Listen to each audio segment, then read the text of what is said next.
Welcome back on this Friday, which is always great to say. Alec Lasley from thehoosier.com joining me here. Jim Coyle with you as always.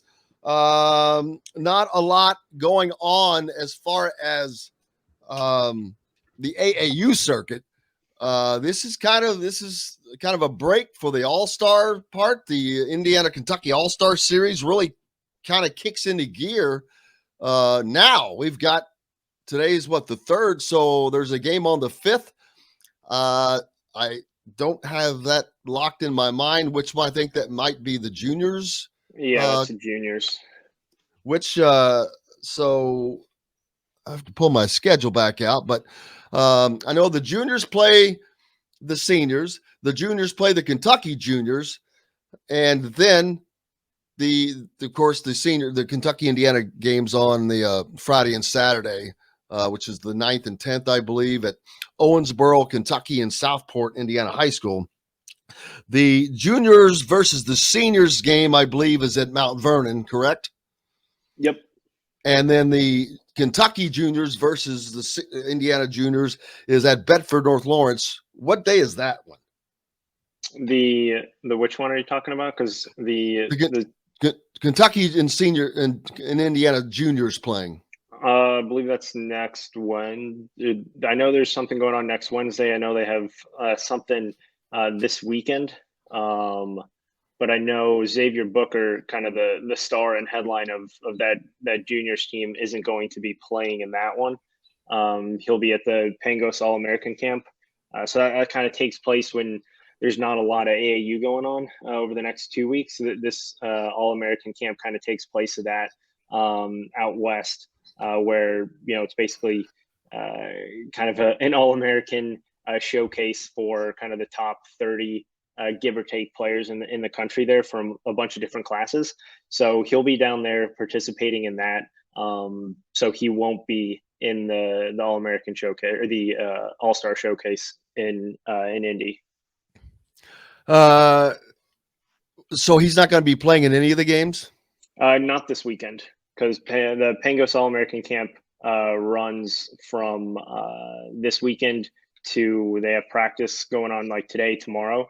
Then they kind of get going with different games on Sunday as well, and then they go through Tuesday night into I think the last game is like 8 p.m. Tuesday night out west. So he won't be back until probably sometime Wednesday afternoon. But all of these games are coming up in the next week because the next weekend is the Kentucky Indiana All Stars. Next Friday night is in in Owensboro. Of course, it is where I just saw the official name, Owensboro Sports Center.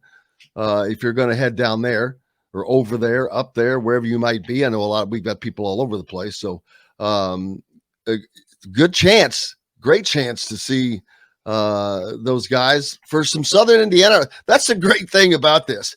At least they always put this game in the Kentucky side as close to Indiana as possible because they know they can draw Indiana fans. Indiana doesn't need to draw Kentucky fans, but man, they sure like to put that on the border so they can, which is not. It's great for those fans down there in Southern Indiana who want a job down there. Owensboro, not a difficult place to get to. But then, of course, on Saturday night, the venue switches up to Southport High School, just south of Indianapolis. A great venue. I hate to see it not in Gamebridge, not in, they moved it for COVID or the renovations here, but it probably ends up staying here now. Of course, the Kentucky side is long. They used to play in Freedom Hall, but again, that part of that was drawing a lot of Indiana crowds, and then they just could not sustain it down there and moved into smaller places. But Indiana was able to keep theirs in, whether it was Gamebridge or whatever the case may be until now. But even Southport, it holds like 7,000, so it's a pretty good venue. Yeah, I mean, I think going back to the high school arenas is just kind of better fit, right? Get that fully packed in, make it a lot more of of a full crowd for these events. Obviously, it's an all-star type game, so you're expecting to see a lot of scoring, and a lot of these guys kind of, especially for the seniors, right? They're kind of last hurrah before they're off to college, and that kind of goes alongside with CJ Gunn, right? Who's already down at got to Bloomington last night, I believe. So he's going to be coming back up for that game, and then going right back to Bloomington after that. So kind of a good way to wrap up everything in this last week here. Kind of coinciding a lot of these guys moving out to their respective colleges and stuff like that. Well, if you want to get a look at next year's potential All-Stars, this Sunday at Bedford North Lawrence High School, the Indiana Junior All-Stars will host the Kentucky Junior All-Stars, and another nice venue, 6,000 seat venue, which I'm sure those guys from Kentucky are coming up and saying, damn, is every gym they have holds 6,000-7,000 people? And there's a lot of them. Yeah. But that's this Sunday, folks. So I will probably be heading down there for that. And then next Wednesday, it's coming at you this quick. The Indiana Junior All-Stars will scrimmage the Senior All-Stars at Mount Vernon High School up in Fortville, Indiana. And then the girls will do the same at 6, and then boys follow. And then on Friday, the game at Southport with the both the boys and the girls, seniors, taking on Kentucky down in Owensboro. And then they host those counterparts at Southport High School on that Saturday. So everything happening starting this Sunday through next Saturday. So it's coming up right now. Yeah, absolutely. Like I said, kind of a good time to a good break from AAU for a lot of these guys who've been kind of going nonstop for the last. Obviously, you have the first 2 early evaluation periods in April, then have a little bit of a break, and then get right back into some of the circuit play over the last few weeks. So, the big thing for them, kind of a much more relaxed type of atmosphere, be able to kind of play with a lot more of their in-state kind of rivals that they don't typically get to play on the same team with a lot of the times, and be able to obviously go up against a decently good Kentucky All-Star roster this year in both the junior and the senior class.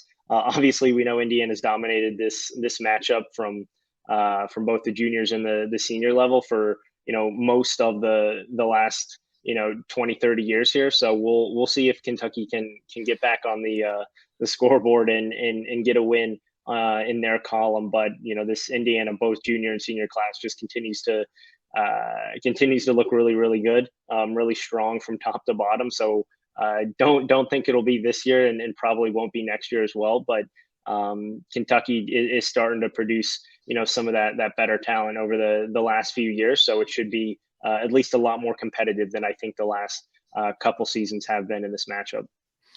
Yeah, to say that they've dominated over the last few years is an understatement. Indiana, the record is about a 2-1 margin. I'm looking for the exact number, but it's over 100. It's more than 2-1. And they went a long time without even losing a game, maybe a decade. And most of them have been pretty lopsided victories too. So it's been pretty dominated by the Indiana side of things for a long time. And that's just, because obviously the type of talent that everyone knows Indiana produces and continues to kind of pump out each and every year, even if it's not nationally recognized with some of these classes kind of having a down year, they're still extremely talented and just way more talented than what Kentucky has been able to put out again over the last a decade. Not to slight that state at all, just shows you the type of talent that Indiana produces every single year.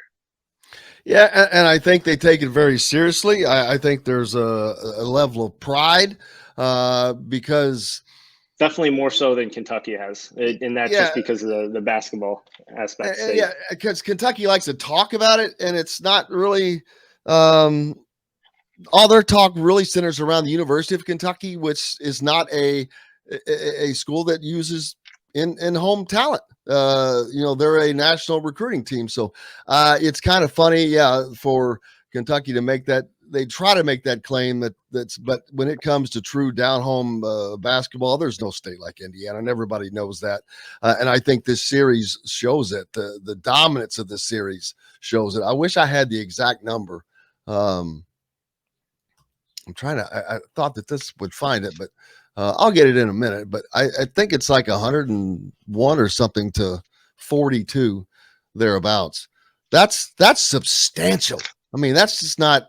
That's dominance, man.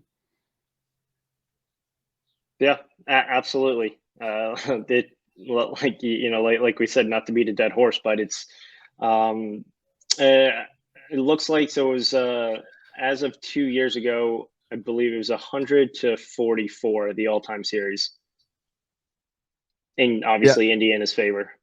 yeah. And so I don't recall. Did they split? Um, they may have split the series last year, which was a little surprising. They end up losing a game recently. I don't know if it's the last year or two that I'm like, it's like you could tell they just let up or something. But yeah, 100-44. That's a pretty dominant number. And I think, like you said, in the last 10 years, they may have lost one game. Or it could have gone longer than that.